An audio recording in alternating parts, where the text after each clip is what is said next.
എല്ലാ പ്രിയപ്പെട്ട കർഷക സുഹൃത്തുക്കൾക്കും പുതിയൊരു അധ്യായത്തിലേക്ക് സ്വാഗതം. നമ്മൾ കഴിഞ്ഞ എപ്പിസോഡുകളിലെല്ലാം നമ്മുടെ ബയോ കൾച്ചറിങ് ഒക്കെയാണ് പഠിച്ചിരുന്നത്. പല പല വാദങ്ങളും കാര്യങ്ങളൊക്കെ വന്നു അതിനകത്ത്. ഇപ്പം ഇന്ന് നമ്മളോടൊപ്പം ഉള്ളത് മിലൻ എന്നൊരു വിദ്യാർത്ഥിയാണ്. അദ്ദേഹം പഞ്ചാബ് യൂണിവേഴ്സിറ്റിയിൽ തേർഡ് ഇയർ BSc ആണ് പഠിക്കുന്നത്, അഗ്രി. അപ്പോൾ നമുക്ക് ഈ ഒരു സ്യൂഡോമോണസ് അതിനെപ്പറ്റി ഈ ഒരു യൂണിവേഴ്സിറ്റിയിൽ ഇദ്ദേഹം പഠിച്ച കാര്യങ്ങളും അതിനെപ്പറ്റിയുള്ള ബേസിക് കാര്യങ്ങളൊക്കെയാണ് നമുക്കിന്ന് മിലൻ പറഞ്ഞു തരുന്നത്. നമസ്കാരം മിലൻ. നമസ്കാരം. അപ്പോൾ ഞങ്ങൾ ഒരുപാട് വ്ലോഗ് ചെയ്തു. അപ്പോൾ ഒരുപാട് തർക്കവിഷയമായിട്ട് കിടക്കുന്നതാണ് ഈ ഒരു കൾച്ചറിങ് കാര്യങ്ങളൊന്നും. അപ്പോൾ ആക്ച്വലി എന്തിനാണ് ഈ സ്യൂഡോമോണസ് അതുപോലെ തന്നെ ട്രൈക്കോഡർമയൊക്കെ ഉപയോഗിക്കുന്നതെന്നൊക്കെ സാധാരണ കർഷകർക്ക് മനസ്സിലാവുന്ന രീതിയിൽ ഞങ്ങൾക്ക് മനസ്സിലാകണം. അപ്പോൾ മിലിനെ പോലെ ഒരു പഠിച്ചുകൊണ്ടിരിക്കുന്ന ഒരു വിദ്യാർത്ഥി ഞങ്ങൾക്ക് ഒരുപാട് സംഭാവന ചെയ്യാൻ സാധിക്കും. അപ്പോൾ എന്താണ് സ്യൂഡോമോണസ്, അതിൻ്റെ ഒരു ചരിത്രം അതൊന്ന് ബ്രീഫായിട്ട് പറഞ്ഞ് നമുക്ക് തുടങ്ങാം. ഓക്കെ. സ്യൂഡോമോണസ് എന്ന് മെയിൻലി വെച്ചാൽ ഒരു ബാക്ടീരിയ ആണ്. ഇത് മെയിൻലി കാണപ്പെടുന്ന മണ്ണിലാണ്.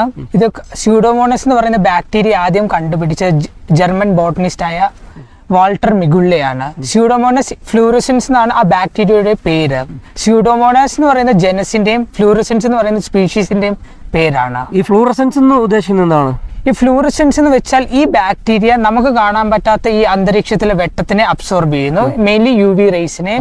എന്നിട്ട് അതിനെ എമിറ്റ് ചെയ്യുന്നു. അത് നമുക്ക് കാണാം in the form of fluorescent light. അതുകൊണ്ടാണ് ഫ്ലൂറസെൻസ് എന്ന് ഇതിനെ വിളിക്കുന്നത്. ഈ ഫ്ലൂറസെൻസ് ഇപ്പൊ ഈ ഒരു സ്യൂഡോമോണസ് സ്വാഭാവികമായും ഏതെല്ലാം മേഖലകളാണ് കാണപ്പെടുന്നത്? സ്യൂഡോമോണസ് മെയിൻലി നമ്മുടെ മണ്ണ് എല്ലാ സ്ഥലത്തും ഉണ്ട്. അപ്പൊ മണ്ണിൽ തന്നെയാണ് ഈ സ്യൂഡോമോണസ് കാണപ്പെടുന്നത്. പിന്നെ ഏറ്റവും കൂടുതലായിട്ട് അത് കാണപ്പെടുന്നത് മോയ്സ്റ്റ് റീജിയനിലും, പിന്നെ നനവുള്ള മണ്ണിലും, പിന്നെ നനഞ്ഞ റീജിയനിലും, ഈ കാട് കണക്കത്തെ റീജിയനിലും എല്ലാത്തിലുമാണ് കാണപ്പെടുന്നത്. സ്വാഭാവികമായിട്ടും മണ്ണിൽ ഈ സ്യൂഡോമോണസ് ഉണ്ടായിട്ടുണ്ട്. ഇപ്പോഴാണ് നമ്മൾ ക്യാഷ് കൊടുത്തും കൾച്ചർ ചെയ്തൊക്കെ ഒഴിക്കുന്നത്.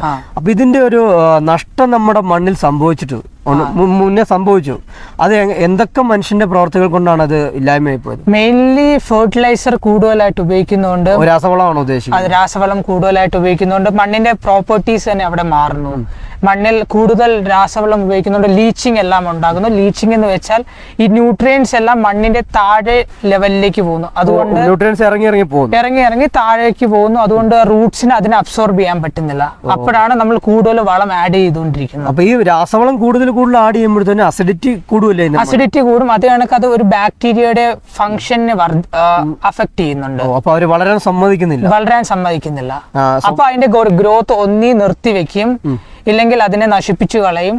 അപ്പോൾ അത് കണക്ക് നമ്മൾ കൺട്രോൾ മെഷേഴ്സ് ആഡ് ചെയ്യുമ്പോൾ വീണ്ടും സോയിലിന്റെ കണ്ടീഷൻ നോർമൽ ആകുമ്പോഴത്തേക്ക് വീണ്ടും ബാക്ടീരിയ ഗ്രോത്ത് ഉണ്ടാകുന്നു. അപ്പൊ നമ്മുടെ കൃഷിക്കാർക്കൊക്കെ പറ്റിയൊരു അബദ്ധം എന്ന് പറഞ്ഞാൽ ഈ രാസവളങ്ങൾ ഇങ്ങനെ വാരി ഇട്ടു, അതായത് ഒരളവ് പോലും ഇല്ലാതെ ഇട്ടു. അതാണ് ഇപ്പൊ ഈ കാലാവസ്ഥയൊക്കെ മാറി വന്നപ്പോൾ തന്നെ വെള്ളം സ്റ്റോർ ചെയ്യാനുള്ള ഒരു കപ്പാസിറ്റി മണ്ണിന് നഷ്ടപ്പെട്ടെന്ന് എനിക്ക് തോന്നുന്നു. നഷ്ടപ്പെട്ടു പോകും. ഓക്കെ. അപ്പോൾ നമുക്കിനി ഒരു ഫ്ലൂറസെൻസിൻ്റെ വെറൈറ്റി രീതിയിൽ, അപ്പോൾ നമ്മുടെ സ്യൂഡോമോണസിൻ്റെ വെറൈറ്റി രീതിയിൽ നമുക്കൊരു ചെറിയൊരു കൾച്ചറിങ് കൂടെ പരിചയപ്പെടണം. അതായത് ഈ വീട്ടമ്മമാർക്കോ ടെറസിലെ കൃഷിയോ അതൊക്കെ നമുക്ക് പ്രോത്സാഹിപ്പിക്കണം. കാരണം എന്ന് പറഞ്ഞാൽ ഇപ്പോൾ വരുന്ന ജനറേഷന് നല്ല രീതിയിലുള്ള ആഹാരം കിട്ടുന്നില്ല. ഇപ്പം ഈ കഴിക്കുന്ന ആഹാരത്തിലെ ന്യൂട്രിയൻസ് കുറവാണെന്നുണ്ടെങ്കിൽ നമ്മുടെ ശരീരത്തിന് എന്തൊക്കെയായിരിക്കും മാറ്റം വരിക? അതനുസരിച്ച് നമ്മുടെ ബോഡിന്റെ മെറ്റബോളിസത്തിനെ അഫക്ട് ചെയ്യും. എസ്പെഷ്യലി കാൽഷ്യം കുറവാണെങ്കിൽ അത് ബോൺസിനെ അഫക്ട് ചെയ്യും. ബാക്കി മിനറൽസ് കുറവാണെങ്കിൽ, വൈറ്റമിൻസ് കുറവാണ്, അത് നമ്മുടെ കണ്ണിന്റെ കാഴ്ചയെ ബാധിക്കും. ഇങ്ങനെ പലതരത്തിലുള്ള അസുഖങ്ങൾ നമുക്ക് ഉണ്ടാകുന്നുണ്ട്. പക്ഷേ ഈ ന്യൂട്രിയൻസ് അടങ്ങിയ ഫുഡ് തന്നെ നമ്മൾ കഴിക്കും. നമ്മളിപ്പോൾ ഒരു കുറച്ച് വളം ഈ അവൈലബിൾ ആയിട്ടുള്ള ഫാക്ടംബോസ് എക്സാമ്പിൾ പറയാം, NPK വളങ്ങൾ മാത്രം ഇട്ട് കഴിഞ്ഞാൽ ഗ്രോത്ത് ഉണ്ടാകും, ഫലം ഉണ്ടാകും. അത് കഴിച്ചതുകൊണ്ട് മാത്രം നമ്മുടെ ശരീരത്ത് ഒരു മാറ്റം വരത്തില്ല. കാരണം ന്യൂട്രിയൻസ് കൂടെ വേണമെന്നാണ്. കാരണം മാക്രോ ന്യൂട്രിയൻസ് മാത്രമല്ല, മൈക്രോ ന്യൂട്രിയൻസും ആവശ്യമുണ്ട്. മൈക്രോ ന്യൂട്രിയൻസ് കുറച്ച് അളവിൽ മതി. പക്ഷെ അതില്ലെങ്കിലും അതൊരു പ്ലാന്റിന്റെ ഗ്രോത്തിനെ വലുതായിട്ട് അഫക്ട് ചെയ്യുന്നുണ്ട്. അപ്പൊ എല്ലാം കൂടി നമുക്കൊരു ഈക്വൽ ഒപ്റ്റിമം ലെവലിൽ തന്നെ കൊണ്ടുപോകണം. അപ്പൊ മാക്രോ ന്യൂട്രിയൻസും വേണം, മൈക്രോ ന്യൂട്രിയൻസും വേണം. ഇത് രണ്ടും ഒരു കറക്റ്റ് അളവിൽ ഉപയോഗിച്ചു കഴിഞ്ഞാൽ പ്ലാന്റ്സിന്റെ വളർച്ചയും അത് നോർമൽ ആക്കി വെക്കും. അതേസമയം നമുക്ക് നല്ല ന്യൂട്രീഷണൽ ഫ്രൂട്ട്സ് അല്ലെങ്കിൽ വെജിറ്റബിൾസ് കിട്ടുകയും ചെയ്യും. ഓക്കെ. അപ്പോൾ ഈ ന്യൂട്രിയൻസ് കുറഞ്ഞിട്ടുണ്ടെങ്കിൽ അത് കഴിച്ചാൽ നമുക്കും അത് മാറ്റം ഉണ്ടാവും. ഇതിനനുസരിച്ച് രോഗം കൂടുന്നു, നമ്മുടെ ഒരു ബോഡി വീക്കായി വരുന്നു, ആയുസ് കുറയുന്നു. അങ്ങനെ പല പല പ്രശ്നങ്ങളാണ് ഇപ്പം നമ്മുടെ സമൂഹം നേരിടുന്നത്. പഴയ ആൾക്കാരെ പോലെ അല്ല. കാരണം കെമിക്കൽസ് കൂടുതൽ യൂസ് ചെയ്താൽ അത് കണക്ക് നമ്മുടെ റെസിസ്റ്റൻസ് പവർ കുറയുകയും ചെയ്യുന്നുണ്ട്. അത് എല്ലാത്തിലും ഇപ്പോൾ കൂടുതലായിട്ടുണ്ട്. അപ്പോഴത്തേക്ക് ടോട്ടൽ PPM എന്ന് പറയുന്ന അളവ് കൂടും. PPM എന്ന് പറയുന്ന ഓരോ ലെവൽ കൂടുമ്പോഴത്തേക്കും ഈ ട്രോഫിക് ലെവലിൽ ഈ വിഷാംശം കൂടും. അതനുസരിച്ച് അത് നമ്മളെയും ബാധിക്കും. കാരണം ഞങ്ങൾ ടെറിഷറി ഫുഡ് ചെയിനിൽ ഏറ്റവും മേളിലാണ് ഉള്ളത്. ഞങ്ങൾ താഴേന്ന് കഴിച്ചു വരുന്നതിന് ഞങ്ങൾ കഴിക്കുന്നത്. അപ്പോൾ ഇത് 10% വെച്ച് ഓരോ ലെവലിലും വർദ്ധിക്കും. അപ്പോൾ അത് ഏറ്റവും മുകളിലെത്തുമ്പോഴത്തേക്ക് ആദ്യം 10% അതിന്റെ 10% കൂടും. പിന്നെ വീണ്ടും മൂന്നാമത്തെ ലെവലിലെത്തുമ്പോൾ അത് അത്രയും കൂടും. അത് ടൈമിൽ ഇതിന്റെ ഈ വിഷാംശം നമ്മളിലെത്തുമ്പോഴത്തേക്ക് അത് ഭയങ്കരമായിട്ട് കൂടും. അതനുസരിച്ച് അത് നമുക്ക് അസുഖങ്ങൾ ഉണ്ടാക്കുകയും ചെയ്യും. അത് കണക്ക് ഇപ്പൊ ക്യാൻസർ എല്ലാം കൂടുന്നുണ്ട്. ഇതാണ് മെയിൻ റീസൺ. ഓക്കെ, അപ്പൊ നമുക്ക് ഈ കെമിക്കൽ ആയിട്ടുള്ള ഫെർട്ടിലൈസർ അതുപോലെ തന്നെ പെസ്റ്റിസൈഡ്സ് ഇതൊക്കെ അവോയ്ഡ് ചെയ്യാൻ പറ്റും. നമുക്ക് ഇതുപോലെയുള്ള സ്യൂഡോമോണസ്, ട്രൈക്കോഡർമ, ബെവേറിയ, വെർട്ടിസിലിയം ഇതൊക്കെ ഉപയോഗിച്ചിട്ടുണ്ടെന്നുണ്ടെങ്കിൽ. ഇപ്പം മിലൻ പറഞ്ഞു നമ്മുടെ ട്രോപ്പിക്കൽ ലെവല് ടോക്സിസിറ്റിയുടെ. ഇപ്പം ഇതൊക്കെ വെച്ച് നോക്കുകയാണെങ്കിൽ ഇപ്പം നമ്മുടെ ഒരുപാട് കെമിക്കലാണ് നമ്മുടെ അടുക്കളത്തോട്ടത്തിലേക്കായാലും കൃഷിയിടത്തിലേക്കായാലും നമ്മുടെ സാധാരണക്കാർ ഉപയോഗിക്കുന്നത്. കാരണം അടിച്ചേൽപ്പിച്ചിരിക്കുന്ന പോലെ നമ്മുടെ മൈൻഡിൽ അങ്ങനെ ഇരിക്കുന്നത്. ഈ സ്യൂഡോമോണസ്, ബെവേറിയ, വെർട്ടിസിലിയം, ട്രൈക്കോഡർമ ഇങ്ങനെയുള്ള സൂക്ഷ്മജീവികൾ ഇതിനെ നമ്മൾ പ്രോത്സാഹിപ്പിച്ചിട്ടുണ്ടെന്നുണ്ടെങ്കിൽ സാധാരണ ആ അടുക്കളത്തോട്ടത്തിൽ ഉപയോഗിക്കുന്ന അമ്മമാര് അതുപോലെ തന്നെ ഇൻട്രസ്റ്റ് എടുക്കുന്ന കുട്ടികൾ സഹിതമുണ്ട് സ്കൂളിൽ പഠിക്കുന്നത്. അവർക്കൊക്കെ യൂസ്ഫുൾ ആകുന്ന രീതിയിൽ എങ്ങനെയായിരിക്കും നമ്മൾ ഇതിനെ കൈകാര്യം ചെയ്യേണ്ടത്? മെയിൻലി അടുക്കളയിലൊക്കെ അടുക്കളത്തോട്ടങ്ങളിൽ മെയിൻലി ഫെർട്ടിലൈസർ യൂസ് ചെയ്യുന്നതിന്റെ കാരണം അതിന്റെ പ്രോപ്പർ നോളജ് ഇല്ലാത്തതുകൊണ്ടാണ്. ഇപ്പോൾ പ്രൊഡക്ഷൻ കൂട്ടുക എന്നുള്ളൊരു സംഭവമാണ് ചെയ്യുന്നത്. പ്രൊഡക്ഷൻ കൂട്ടാൻ അത് നമ്മൾ ഒപ്റ്റിമം ലെവലിൽ ഓർഗാനിക് അഗ്രികൾച്ചർ പ്രാക്ടീസ് ചെയ്താലും പ്രൊഡക്ഷൻ നല്ല ഒപ്റ്റിമം ലെവലിൽ മെയിൻറ്റെയിൻ ചെയ്തു പോകാം. അപ്പോൾ നമ്മൾ ഈ ബയോ കൺട്രോൾ ഏജൻറ്റ്സ് നമ്മൾ അടുക്കളയിൽ ഉപയോഗിച്ചാൽ അത് ഒരു കാര്യമുണ്ട്, എക്കോ ഫ്രണ്ട്ലി. അതേസമയം അത് പ്ലാന്റിന്റെ ഗ്രോത്തിനെയാണ് അവിടെ പ്രൊമോട്ട് ചെയ്യുന്നത്. കാരണം നമുക്കറിയാം ഈ സ്യൂഡോമോണസ് എന്ന് പറയുന്ന ബാക്ടീരിയ ഈ പ്ലാന്റ്സിന്റെ റൂട്ട്സിൽ കാണപ്പെടുന്നു. അത് പ്ലാന്റ്സിനെ സോയിലുള്ള മറ്റ് ഓർഗാനിസംസിൽ നിന്ന് പ്രൊട്ടക്ട് ചെയ്യുന്നു. ഫംഗസ് കണക്കത്തെ ഓർഗാനിസംസിൽ നിന്ന് പ്രൊട്ടക്ട് ചെയ്യുന്നു. അപ്പോൾ അതുവഴി നമുക്ക് നാച്ചുറലി പ്ലാന്റിന്റെ ഗ്രോത്ത് കൂട്ടുകയും ചെയ്യാം. അതേസമയം അതിന്റെ വളർച്ചേനെ അത് പ്രൊട്ടക്ട് ആയാൽ തന്നെ ഇതെല്ലാം ഓട്ടോമാറ്റിക്കലി വന്നു. കാരണം വേരല്ലേ എല്ലാ പ്രോബ്ലംസിനും തുടക്കം കുറിക്കുന്ന സൈറ്റ്. അവിടെ നല്ല ഈ പ്ലാന്റ്സ് കോണ്ടാക്ട് ചെയ്യുന്നത്, വെള്ളം എടുക്കുന്നത്, ന്യൂട്രിയൻസ് വലിക്കുന്നതും മറ്റ് ഓർഗാനിസംസ് ആയിട്ട് മീറ്റ് ചെയ്യുന്നതും. അപ്പോൾ ഒരു പ്രൊട്ടക്റ്റീവ് കവറിങ് നമ്മൾ റൂട്ടിന് കൊടുത്താൽ തന്നെ പ്ലാന്റ്സിന്റെ മിക്ക പ്രോബ്ലം നമുക്ക് സോൾവ് ചെയ്യാം. ഓക്കെ, ഇപ്പൊ ഈ റൂട്ടിന് തന്നെ ഡാമേജ് ആയിട്ടുണ്ട് ഈ ക്ലോറോസിസ് പോലുള്ള ഒരു ഫിനോമിന ഇത് ഉണ്ടാവുമല്ലോ.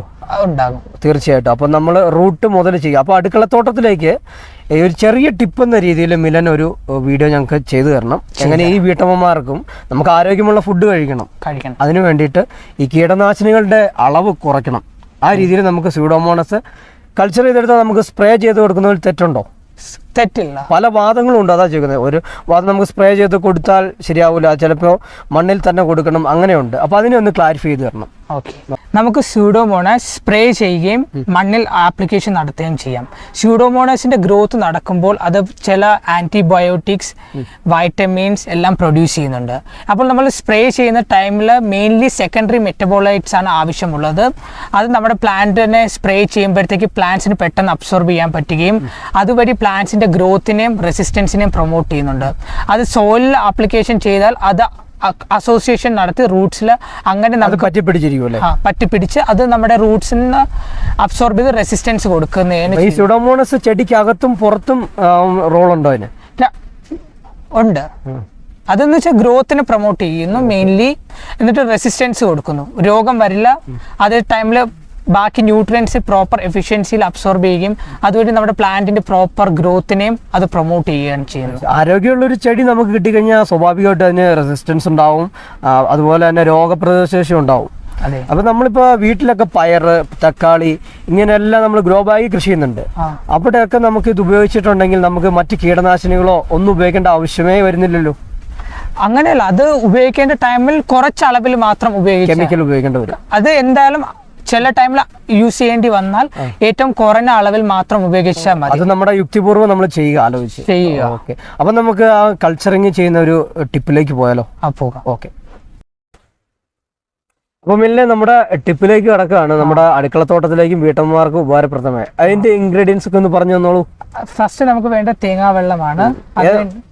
തേങ്ങയുടെ വെള്ളം, പിന്നെ കഞ്ഞിവെള്ളം, പിന്നെ പ്രീ കൾച്ചർഡ് ആയ സ്യൂഡോമോണാസ്. ഓക്കെ, അപ്പോൾ നമുക്ക് ഒരു തേങ്ങയുടെ വെള്ളമാണ് വേണ്ടല്ലേ? ഒരു തേങ്ങയുടെ വെള്ളം. ഓക്കെ, ഞാൻ പൊട്ടിക്കാം കൊണ്ടാ. അപ്പോൾ ഇതിന്റെ ഒരു പാത്രം എടുത്തിട്ട് അതിനകത്തേക്ക് നമ്മൾ തേങ്ങ പൊട്ടിച്ച് അതിന്റെ വെള്ളം എടുക്കുകയാണ്.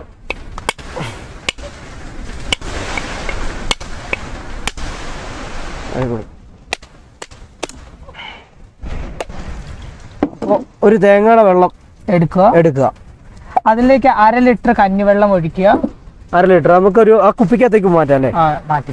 അപ്പോൾ ഇതൊരു കുപ്പിക്കകത്തേക്ക് മാറ്റാന്ന് പറയുന്നത്. ഒരു തേങ്ങയുടെ വെള്ളം ഫുള്ള് ഒഴിച്ചു.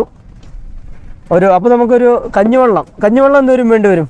അത് ഒരു 1/2 ലിറ്റർ ഒഴിച്ചു. കുഴപ്പം ഇച്ചിരി കൂടിയാലും കുഴപ്പമില്ല. അപ്പോൾ കഞ്ഞിവെള്ളം നമ്മളൊരു കുപ്പിക്കകത്ത് കൊണ്ടുവന്നിട്ടുണ്ട്. അപ്പോൾ അത് നമ്മൾ ഒഴിച്ചു കൊടുക്കുക. ഇതാണ് സിമ്പിൾ ടിപ്പാണ്, എല്ലാവർക്കും ഉപകാരപ്പെടും അല്ലേ? അപ്പോൾ നമ്മൾ 1/2 ലിറ്ററോളം ഇത് ഒഴിച്ചു കൊടുത്തിട്ടുണ്ട്. 1/2 ലിറ്റർ ഇല്ല, ഇതിലേക്ക് കുറച്ച് പഞ്ചസാര ഇനി ആഡ് ചെയ്യണം അല്ലേ? ഓക്കെ, അതാണ് ഞങ്ങൾ പ്രീ കൾച്ചർ ചെയ്ത സ്യൂഡോമോണാസ്. ഓക്കെ. ഇനി പഞ്ചസാരയോട് നമ്മൾ ആഡ് ചെയ്യണം അല്ലേ? അപ്പോൾ നമ്മൾ ഇതിനകത്തേക്ക് പഞ്ചസാരയോട് ആഡ് ചെയ്യണം അല്ലേ? ഇനി പഞ്ചസാര. അപ്പോൾ ഏകദേശം 25 ഗ്രാം ഞങ്ങളിവിടെ തൂക്കി വെച്ചിട്ടുണ്ട്. പഞ്ചസാര ആഡ് ചെയ്യണം. ഇത് ഇട്ടതിന് ശേഷം ഇനി എന്താ ചെയ്യേണ്ടത്? ഇനി ഇട്ടതിന് ശേഷം കുലുക്കണം. അത് കഴിഞ്ഞിട്ട് ഇതിന്റെ മെയിൻലി അസെപ്റ്റിക് കണ്ടീഷൻ ആക്കണമെങ്കിൽ നമുക്ക് ഇത് 3 മിക്സ് ചെയ്തിട്ട് കുപ്പിയിൽ ഒഴിക്കുന്നതിന് മുമ്പ് ഒന്ന് വെട്ടി തിളപ്പിച്ചാൽ മതി അല്ലേ? നന്നായിട്ട് മിക്സ് ചെയ്യണം. ബാക്ടീരിയ കണ്ടാമിനേഷൻ കുറയ്ക്കും. എന്നിട്ട് തിളപ്പിച്ചിട്ട് അതിനൊരു കുപ്പിയിലേക്ക് ഒഴിക്കുക. എന്നിട്ട് അത് തണുത്ത് കഴിഞ്ഞിട്ട് പിറ്റേ ദിവസം സ്യൂഡോമോണസ് ആഡ് ചെയ്തു. ഈ മിശ്രിതത്തിലേക്ക് വെട്ടി തിളപ്പിച്ചതിന് ശേഷം നമ്മൾ തണുത്തതിന് ശേഷം സ്യൂഡോമോണസ് ആഡ് ചെയ്യുക. എത്ര മില്ലി ഏകദേശം ഇതിനകത്തേക്ക് ആഡ് ചെയ്യണം? ഇതിലേക്ക് ഏകദേശം ഒരു 25 ml സ്യൂഡോമോണസ് ആഡ് ചെയ്യണം. അപ്പോൾ ഈ സ്യൂഡോമോണസ് ഇതുണ്ട്. ഇപ്പോൾ ഈ ഡയറക്റ്റ് നമ്മൾ ഇതിനകത്തേക്ക് ഒഴിച്ചാലും ഈ റിസൾട്ട് കിട്ടുമോ? കിട്ടും. ഓക്കെ. അപ്പോൾ നമുക്ക് കുറച്ചുകൂടി ബൂസ്റ്റ് ആവണമെന്നുണ്ടെങ്കിൽ ഈ മിശ്രിതം ഒന്ന് വെട്ടി തിളപ്പിച്ച് ആറ്റിയതിന് ശേഷം നന്നായിട്ട് തണുത്ത് ഒരു 24 മണിക്കൂർ വേണ്ടി വരും അല്ലേ? ഒരു ദിവസത്തേക്ക് തണുക്കാൻ വെക്കുക. എന്നിട്ട് അതിലേക്ക് സ്യൂഡോമോണസ് ആഡ് ചെയ്യുക. അപ്പോൾ എത്ര മില്ലി സ്യൂഡോമോണസ് വേണ്ടി വരും എന്ന് പറഞ്ഞ്? 25 ml അല്ലെങ്കിൽ 25 to 30 ml ആഡ് ചെയ്യുക. അപ്പോൾ അതും ഇത് നമ്മൾ അളന്നെടുത്താൽ മതിയാവൂല്ലേ? അപ്പോൾ ഏകദേശം നമുക്കൊന്ന് ഒഴിച്ചു വെക്കാം.